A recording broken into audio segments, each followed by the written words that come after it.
Hello student, welcome to excellent academy Kuradi.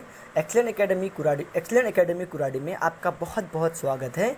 आज की इस वीडियो में हम 10th क्लास का जो चैप्टर सेकंड है क्वाड्रेटिक इक्वेशन, उसका जो practice set 1.6 last practice set जो वर्ड्स प्रॉब्लम पे डिपेंड है, तो उसके हम क्वेश्चन देखने वाले हैं। इसके पिछले वाले वीडियो में इसी प्रैक्टिस सेट के 1.6 के फर्स्ट से लेकर 6 तक के हमने वर्ड प्रॉब्लम कवर किए थे। आज की इस वीडियो में जो बचे वर्ड्स प्रॉब्लम है 7 से लेकर 10 तक वो कवर करने वाले हैं। और ये जो वर्ड्स प्रॉब्लम है बहुत बहुत इंपॉर्टेंट है board exam point of view से। ठीक है, तो अपन चलो स्टार्ट करते हैं क्वेश्चन नंबर 7। तो इस क्वेश्चन नंबर 7 में क्या है कि प्रतीक नाम का कोई बंदा है, वो उसको 8 आवर लग रहा है क्या ट्रैवल करने के लिए। कितना किलोमीटर ट्रैवल करने के लिए? 36 किलोमीटर डाउन स्ट्रीम। मतलब ये पानी का प्रवाह है, इस पानी के प्रवाह में 36 किलोमीटर डाउन स्ट्रीम बोट से जाने के लिए और 36 किलोमीटर सेम स्पॉट पे वापस आने के लिए उसको 8 आवर लग रहा है। अब पर्टिकुलर स्पॉट से डाउन स्ट्रीम पे उसको पर्टिकुलर जगह तक जाने के लिए कितना टाइम लग रहा है वो हमको नहीं पता, तो हम मानेंगे T1। फिर उस स्पॉट से ओरिजिनल स्पॉट तक अपस्ट्रीम में जाने के लिए कितना टाइम लग रहा है वो नहीं पता, तो हम T2 बोलेंगे। और T1 और T2 मिलाकर पूरा 8 आवर हो रहा है। देखो ये T1 और T2 मिलाकर पूरा 8 आवर हो रहा है। तो ये सबसे इंपॉर्टेंट कंडीशन है। मतलब 36 किलोमीटर डाउन स्ट्रीम और 36 किलोमीटर अप स्ट्रीम दोनों टाइम मिलाकर 8 आवर लग रहा है। ठीक है, और इसमें और एक कंडीशन दी है, the speed of boat in still water. इस बोट की जो स्पीड है स्टिल वाटर में वो है 12 किलोमीटर पर आवर। बोट की जो स्पीड है वो कितनी है? 12 kilometre per hour still water में। तो हमको स्पीड निकालना है करंट वाटर करंट की। जो बहता हुआ पानी है, पानी का जो प्रवाह है उसकी हमको स्पीड निकालनी है करंट वाटर की। ठीक है, वाटर करंट की हमको स्पीड निकालना है। तो वाटर करंट की स्पीड क्या है हमको नहीं पता, तो हम बोलेंगे x किलोमीटर पर आवर। बहते हुए पानी की जो स्पीड है वो कितना किलोमीटर पर है? x kilometre per hour.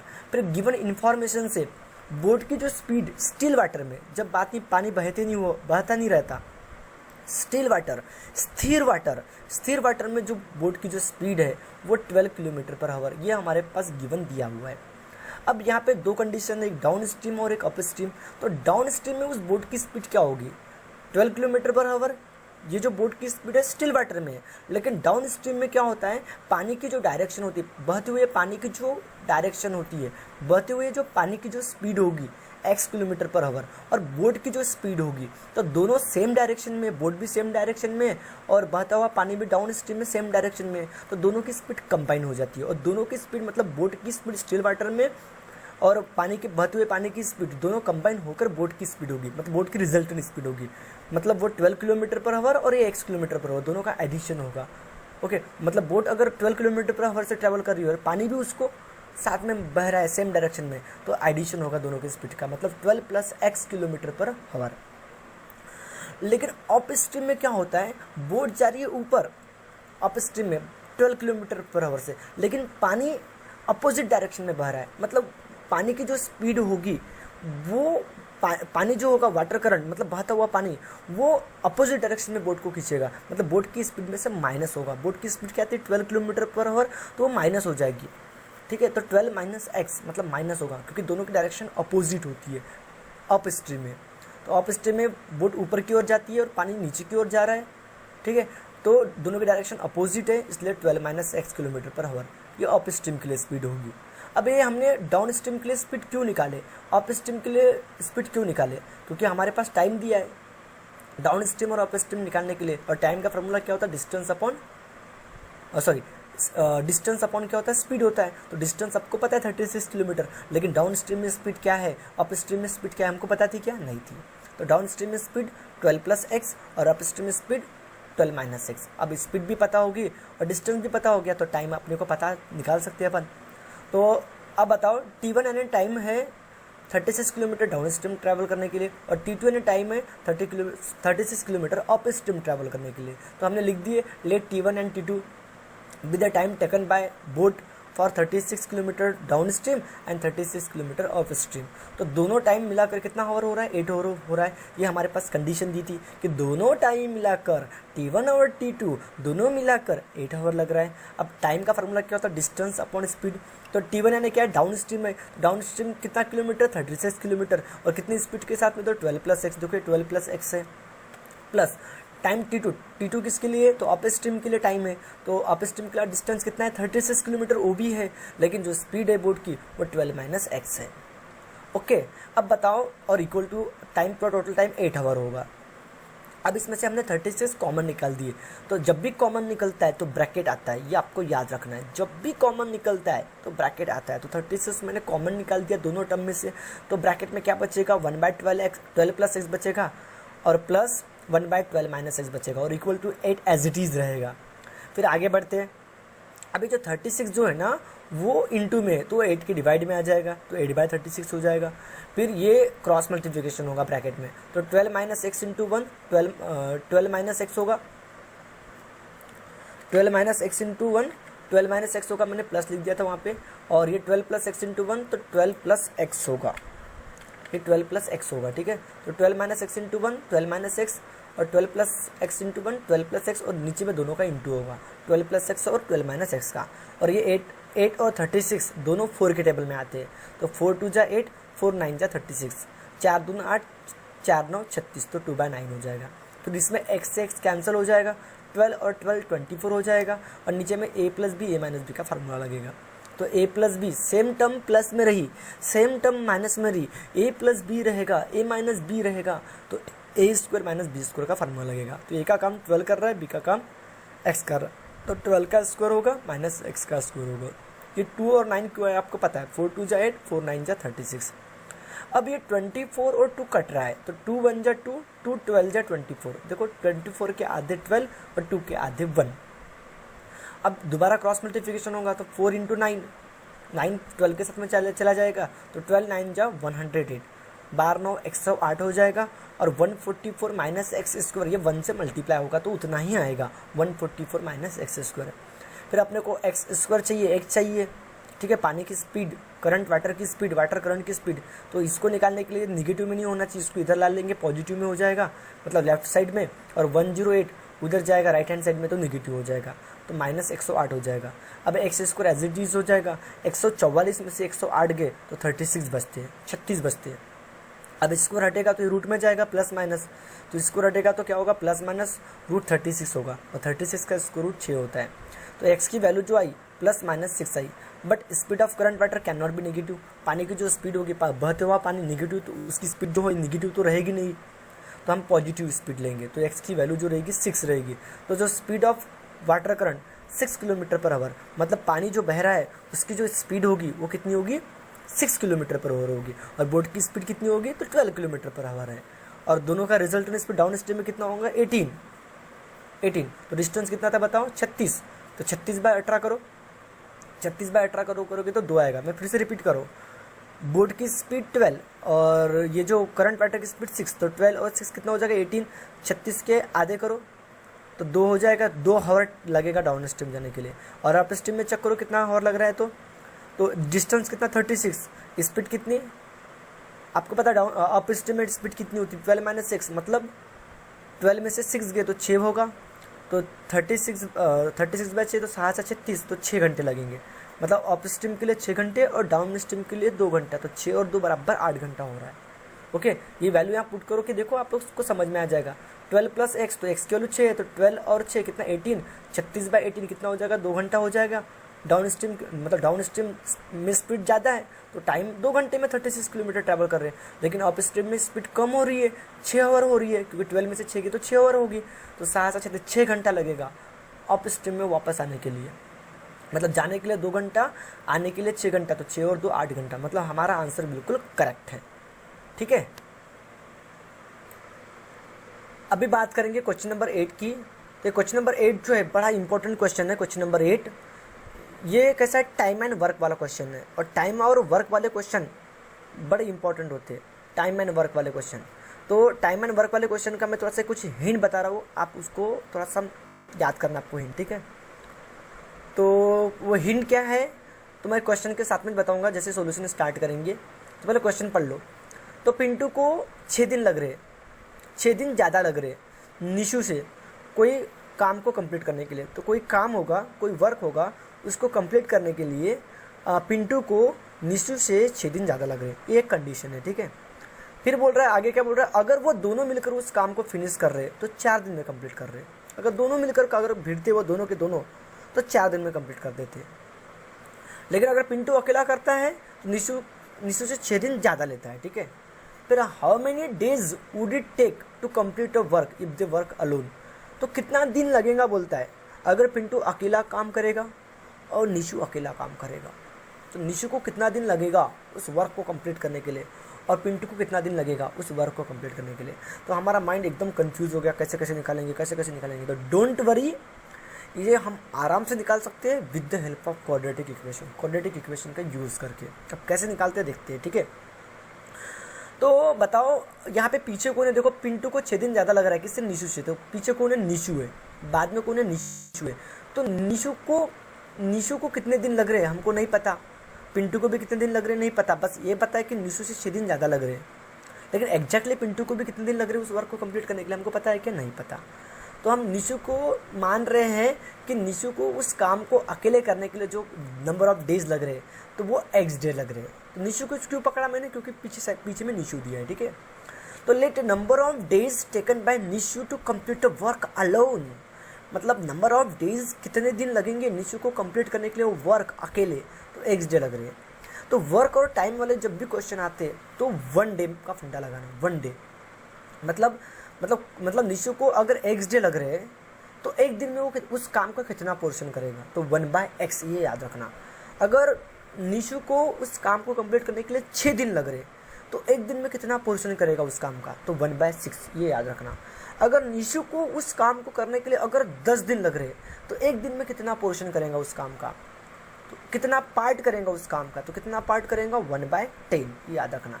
तो ये 1/10 ये वाला फंडा लगाना पड़ता है वर्क और टाइम वाले क्वेश्चन में।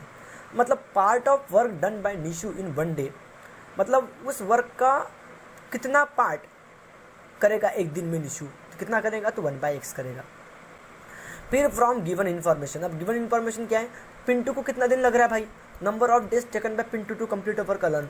पिंटू अगर उस काम को अकेला कर रहा है तो कितना दिन लग रहा है, तो हमको पता है निशु से 6 दिन ज़्यादा लग रहे हैं। निशु को कितना दिन लग रहा था, x लग रहा था, उसे 6 दिन ज़्यादा, तो x + 6 डे लगेंगे।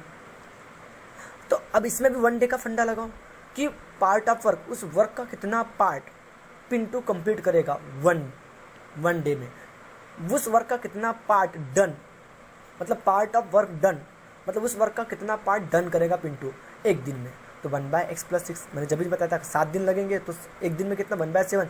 तो यहाँ पे x + 6 डे लग रहे तो 1/x + 6 इतना पोर्शन एक दिन में कंप्लीट करेंगे। ओके, यहाँ तक समझ में आ गया। फिर आगे और एक कंडीशन दी है कि भैया दोनों मिलकर उस काम को कितने दिन में कर रहे हैं, मतलब number of days taken by Nishu and Pintu to complete a work together. अगर दोनों मिलकर वो काम कर रहे हैं तो उसको कितना दिन लग रहा है, तो कितना दिन लग रहा है, 4 डेज लग रहा है, तो हमको पता है। तो इसमें भी एक दिन में कितना करेंगे, तो 1/4 पोर्शन करेंगे, 1/4 पार्ट वर्क करेंगे। तो part of work done by Nishu and Pintu in 1 day, मतलब निशु और पिंटू एक दिन में कितना पोर्शन करेंगे उस काम का, तो 1/4। तो आप बताओ मुझे निशु एक दिन में कितना काम कर रहा था, तो 1/x, देखो ये कंडीशन है, 1/x वर्क कर रहा था निशु एक दिन में, और पिंटू एक दिन में कितना कर रहा था, तो 1/x + 6, हाँ, तो इक्वल टू 1/4। ये इंपॉर्टेंट है, मतलब एक दिन में दोनों मिलकर कितना, 1/4। लेकिन निशु एक दिन में कितना कर रहा है, 1/x कर रहा है, पिंटू एक दिन में कितना कर रहा है, 1/x + 6।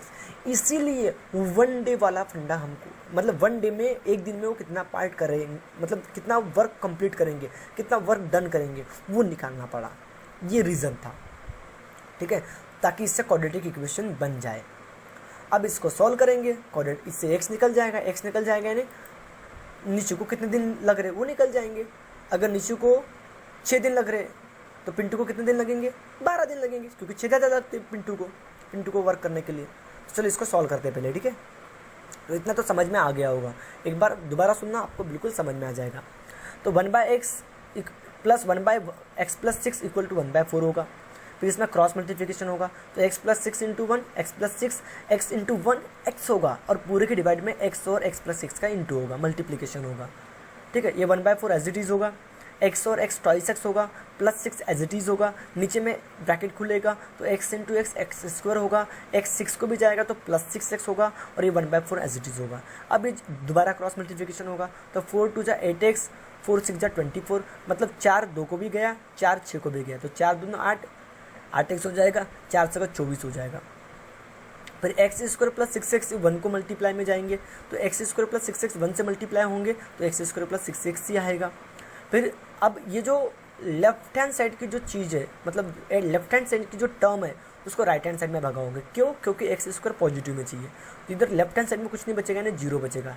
तो एक्स स्क्वायर जैसा का वैसा प्लस सिक्स एक्स जैसा का वैसा, ये प्लस 8x उधर गया तो माइनस 8x हो जाएगा, और प्लस 24 उधर जाएगा तो माइनस 24 हो जाएगा।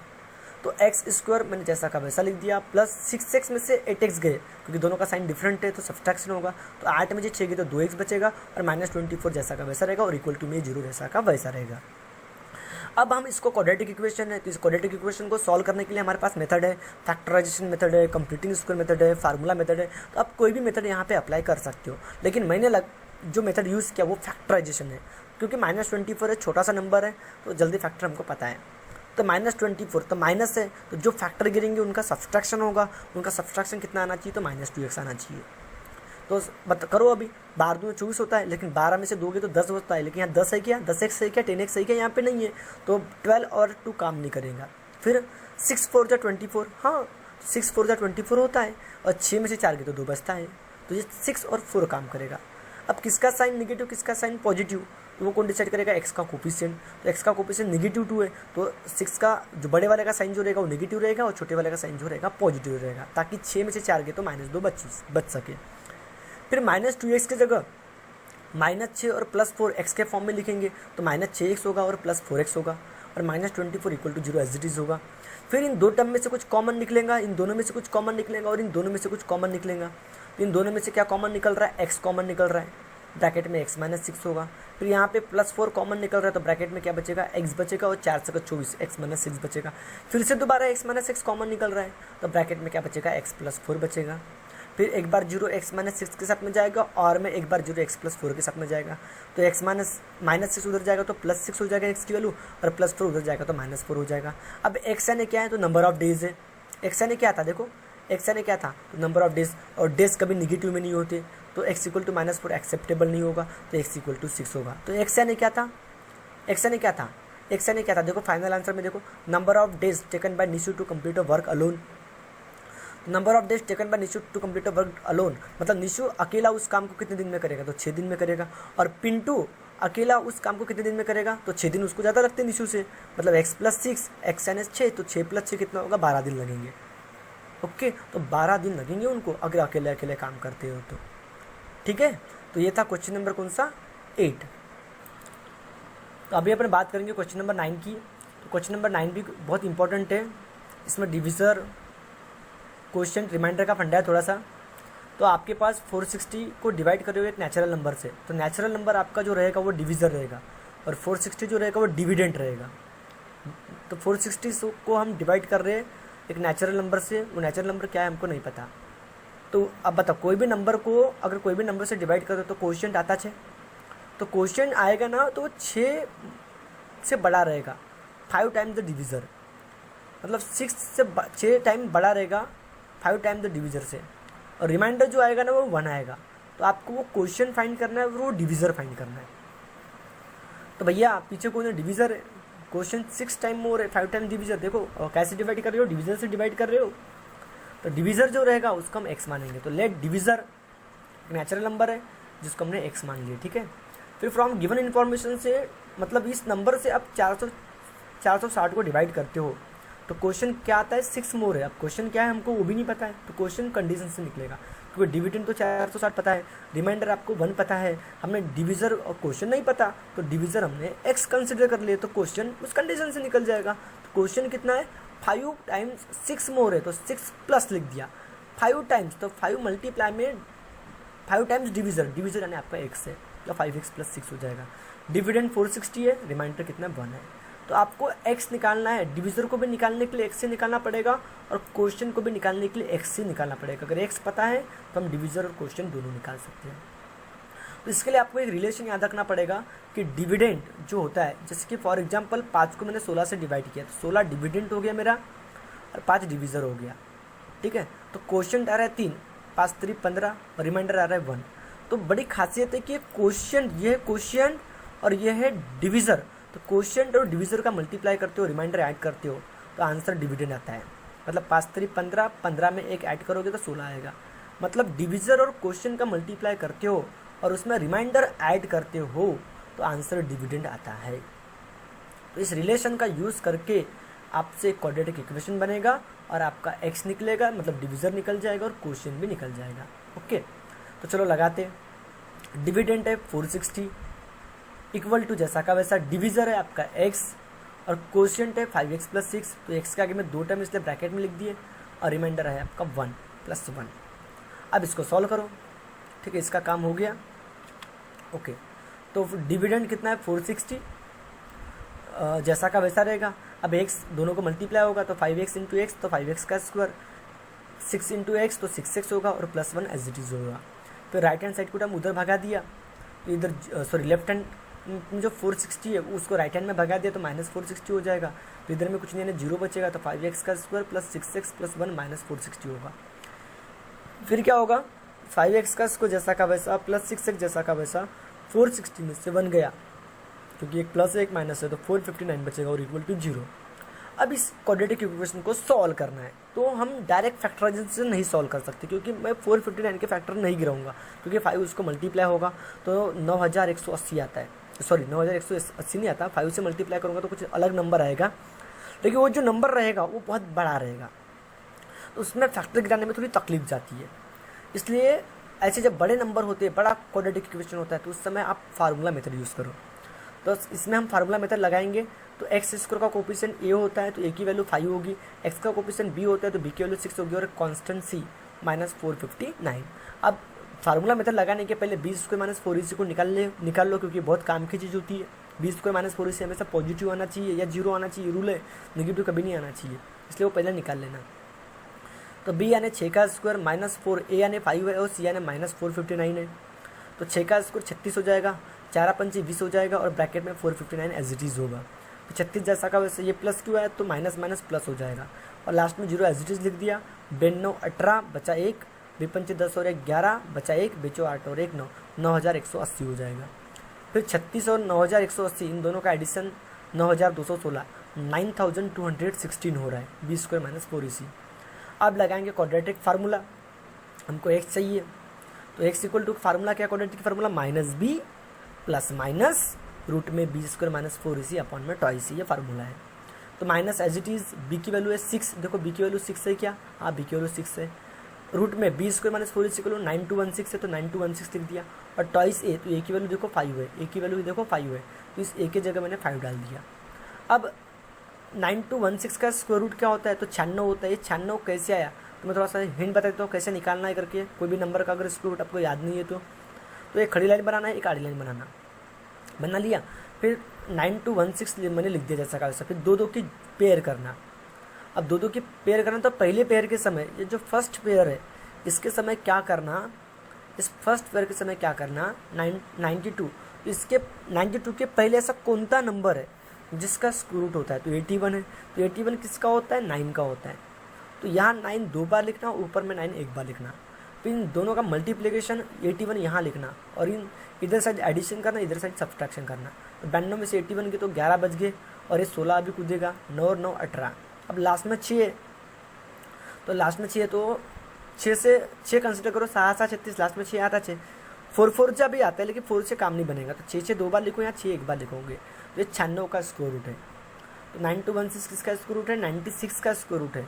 फिर एक बार प्लस वाला 96 लिखेंगे और एक बार माइनस वाला 96 लिखेंगे x इक्वल टू में। तो x equal to -6 plus 96 upon में 10 आएगा और में x equal to -6 minus 96 upon में 10 आएगा। ठीक है, तो ये 96 में से 6 गए तो कितना बचेगा 90 बचेगा और 96 और माइनस 6 और माइनस 96 तो -112 बचेगा।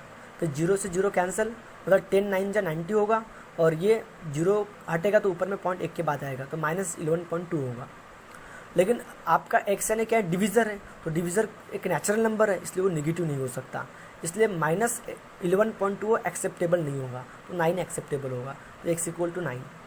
तो डिविज़र आपका जो रहेगा वो x इक्वल टू 9 रहेगा, क्योंकि डिविज़र आपका x था 9 रहेगा, और क्वेश्चन क्या था 5x + 6, तो इस x की जगह 9 डालना है। देखो x की जगह मैंने 9 डाल दिया, तो 5 में 45, 45 और 6 51, तो आपका क्वेश्चन जो रहेगा 51 रहेगा, 51 रहेगा। ठीक है, अब इस एक्सरसाइज का लास्ट क्वेश्चन देख रहे हैं, जो एक प्रकार की एक्टिविटी है, ये एक्टिविटी टाइप का क्वेश्चन है। ठीक है, बहुत प्यारे तरीके से मैंने मेहनत से बनाया हुआ इसको। ठीक है, तो चलो देखते हैं, स्टार्ट करते हैं। तो इस गिवन फिगर में ABCD एक ट्रेपेजियम है और AB पैरेलल है CD को, और इसका एरिया दिया हुआ है 33 सेंटीमीटर स्क्वायर। तो एरिया की बात आ गई, तो एरिया जब भी आता है तो क्वाड्रेटिक इक्वेशन का क्वेश्चन होता है। ठीक है, तो from information given in figure find the length of all side, इसकी सभी साइड हमको निकालनी है। ठीक है, और fill the empty boxes to the given solution, आपके एक्टिविटी टाइप का क्वेश्चन है। ठीक है, तो आपको पता है ABCD ट्रेपेजियम है, AB पैरेलल है CD को, तो एरिया ऑफ ट्रेपेजियम का फार्मूला हम यहाँ पे एरिया ऑफ ट्रेपेजियम लगाएंगे, तो 1/2 sum of parallel side, AB और CD का सम इंटू हाइट, ये फार्मूला होता है। 1/2 sum of parallel side into perpendicular distance between two parallel side, ये फार्मूला होता है, जिसको हम हाइट भी बोल सकते हैं। तो एरिया ऑफ ट्रेपेजियम आपको पता है 33 दिया है, देखो गिवन में 33 दिया है area of trapezium. 1/2 as it is होगा, AB की वैल्यू देखो x है, और CD की वैल्यू क्या है 2x + 1 है, और AM की वैल्यू x - 4 है, तो इस ब्रैकेट में x - 4 आ जाएगा। फिर 33 जैसा का वैसा, सॉरी ये जो डिवाइड वाला 2 है इंटू में जाएगा, तो 33 × 2 66 हो जाएगा, और 2x + x 3x होगा, और +1 एज इट इज़ हो जाएगा, और ये x - 4 ब्रैकेट में जैसा का वैसा रहेगा डब्बे में। ठीक है, अब क्या करोगे, 66 जैसा का, अब मैंने इसको रफ में सॉल्व किया हो। ठीक है, ये तो रफ में सॉल्व ना करते हुए मैंने वही सॉल्व किया हो, अब बाद में जो मिसिंग टर्म थी वो मैंने बाद में लिखा हूँ। ठीक है, तो क्या होगा 3x × x, ये 3x x को भी जाएगा, ये 3x - 4 को भी जाएगा, तो 3x × x 3x का स्क्वायर, फिर प्लस माइनस माइनस हो जाएगा, 3 × 12 -12x होगा, फिर +1 दोनों को जाएगा, तो +1 × x +1x, plus minus minus 1 4 जा 4 हो जाएगा। अब x, अब ये +66 को मैंने उधर ट्रांसफर कर दिया, ये 3x का स्क्वायर, 12 में से 1 गया तो -11x बचेगा, और -4 और ये -66 बचेगा। अब -4 और -66 -70, तो ये टर्म आपने बुक में दी हुई है, मैंने ये एक्स्ट्रा के टर्म सॉल्व किया हो। ठीक है, डिटेल में आपको समझ में आना चाहिए, इसलिए तो आपको 11x को डब्बे में डालना है और -70 को डब्बे में डालना है। ठीक है, अब क्या होगा, यहाँ पे 70 के डायरेक्ट फैक्टर नहीं गिरेंगे, क्योंकि x स्क्वायर का कोफिशिएंट सिंगल नहीं, तो 3 + 7 को मल्टीप्लाई होगा, तो 3 7 21 0 जैसा का वैसा, तो -210 होगा। अब -210 के ऐसे फैक्टर गिराना है जिसका सब्सट्रैक्शन 11 आना चाहिए, तो 21 दाएँ 210 होता है, और 21 में से 10 गए तो 11 बचते हैं। तो किसका साइन नेगेटिव किसका साइन पॉजिटिव, तो x का कोफिशिएंट डिसाइड करेगा, वो नेगेटिव है, इसलिए बड़े वाले का साइन पॉजिटिव रहेगा, छोटे वाले का साइन बड़े वाले का साइन नेगेटिव रहेगा, और छोटे वाले का साइन पॉजिटिव रहेगा, ताकि 21 -21 में से 10 गए तो -11 बच सके। तो -11x की जगह -11x की जगह हम -21x लिखेंगे और +10x लिखेंगे, और -70 एज इट इज़ रहेगा। फिर 3x का स्क्वायर और -21x में से 3 और x कॉमन निकल रहा है, तो 3 और x कॉमन निकलेगा तो ब्रैकेट में क्या बचेगा, x बचेगा। तो ये टर्म मिसिंग थी, ये डायरेक्ट दिया है बुक में, लेकिन आपको ये सॉल्व करना है। ठीक है, अच्छे से। तो 3x कॉमन निकलेगा, ब्रैकेट में x बचेगा, और 3 7 21 बचेगा, यहाँ पे +10 कॉमन निकलेगा, x - 7 बचेगा, और इक्वल टू 0 होगा। फिर यहाँ पे 3x + x - 7 को मैंने उस तरफ कॉमन निकाल दिया, और 3x + 10 को आगे लिख दिया ब्रैकेट में। ठीक है, x - 7 रिपीट टर्म एक बार 0, 3x + 10 के साथ में जाएगा, और एक बार x - 7 के साथ में जाएगा 0। तो x की जो वैल्यू आएगी तो +10 उधर जाएगा तो -10 होगा, और 3 जो इंटू में वो डिवाइड में आएगा, तो -10/3 होगा, और यहाँ पे x की वैल्यू -7 उधर जाएगा तो +7 होगा। तो आपको ट्रेपेजियम की लेंथ कभी ट्रेपेजियम है तो ट्रेपेजियम की लेंथ कभी निगेटिव नहीं हो सकती, तो -10/3 एक्सेप्टेबल नहीं होगा, तो x = 7 ही एक्सेप्टेबल होगा। बट लेंथ नेवर भी निगेटिव, तो -10/3 एक्सेप्टेबल नहीं होगा, तो x की वैल्यू 7 होगी। तो x की वैल्यू 7 होगी, तो आपको सभी साइड पता हो सकती है। तो AB कितना हो जाएगा, तो 7 हो जाएगा। BC कितना होगा, तो 7 में से दोगे तो 5 हो जाएगा, तो BC 5 है, देखो BC कितना है 5 है, और AD कितना है 5 है, और CD देखो 2 5 10 10 और 1 11, सॉरी 7 है, तो 2 7 14 14 और 1 15, तो 15 ये CD की वैल्यू होगी। तो इस तरह से आपको AB CD और AB और BC पता हो गया। तो इस तरह से आपका एक्सरसाइज जो है 1.6 पूरी तरह से कंप्लीट हो गया। यहाँ पे हमने जो क्वेश्चन देखे तो बहुत अच्छे से मैक्सिमम क्वेश्चन हमने देखे, अप स्टेम डाउन स्टेम वाला क्वेश्चन, 7 वाला क्वेश्चन, फिर वर्क और टाइम वाला क्वेश्चन, फिर कोशिएंट और डिविजर, कोशिएंट, डिविडेंड और रिमाइंडर वाला क्वेश्चन, और लास्ट में हमने एक ट्रैपेजियम वाला क्वेश्चन देखे। ठीक है, तो ये आपको पूरा अच्छे से पढ़ना है। इसके बाद में हम पूरा प्रॉब्लम सेट पढ़ेंगे, क्वाड्रेटिक इक्वेशन का प्रॉब्लम सेट पूरा, एमसीक्यूज पूरे के पूरे क्वेश्चन कवर अप करेंगे प्रॉब्लम सेट 9th क्लास के 10th क्लास के पूरे क्वेश्चन कवर करेंगे प्रॉब्लम सेट के। ठीक है, तो मेरे चैनल और मेरे इस वीडियो को लाइक और सब्सक्राइब करो ताकि मुझे मोटिवेशन मिलता रहे, मैं ऐसी वीडियो बनाते रहूँ ताकि आपका बेनिफिट आपको होता रहे। और हो सके तो इस वीडियो को मैक्सिमम लोगों को शेयर करो, अपने फ्रेंड्स लोगों को भी शेयर करो। ठीक है, और कुछ आपको डाउट है तो कमेंट सेक्शन में, और मैंने क्या इम्प्रूवमेंट करना चाहिए, मैंने किस तरह से पढ़ाना चाहिए और क्या इम्प्रूवमेंट मैं कर सकता हूँ, तो मुझे कमेंट सेक्शन में लिख के ज़रूर बताएं। ओके फ्रेंड्स, तब तक के लिए बाय।